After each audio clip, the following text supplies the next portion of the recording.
কলকারখানা চালু করুন, বেকার যুবকদের চাকরি ব্যবস্থা করেন।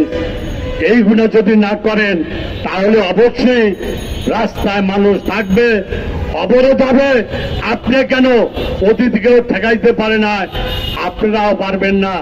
তাই আমার বক্তব্য আর বাড়াবো না, শুধু একটি কথা বলতে চাই, ভাইরা, ইরানে আক্রমণ হয়েছে, খামেনিকে হত্যা করা হয়েছে, কিন্তু একটি মুসলমান এই দেশে যারা ধর্মের নামে রাজনীতি করে, যারা বিস্তার টিকিট দেয়, ওই রাজাকার আলবদর সহ আজকে আর কেউ কথা বলে না, কারণ তারা মার্কিন সাম্রাজ্যবাদের দালাল।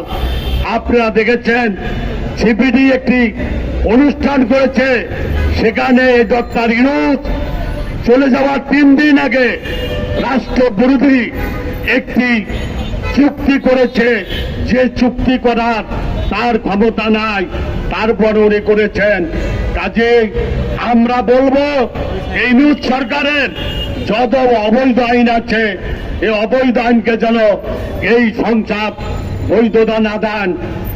যে ছুড়ে দেখে শুনে অবশ্যই বৈধতা দেবেন, অন্যায় গুণা যদি বৈধতা দেন তার দায় দায়িত্ব আপনাদেরও নিতে হবে।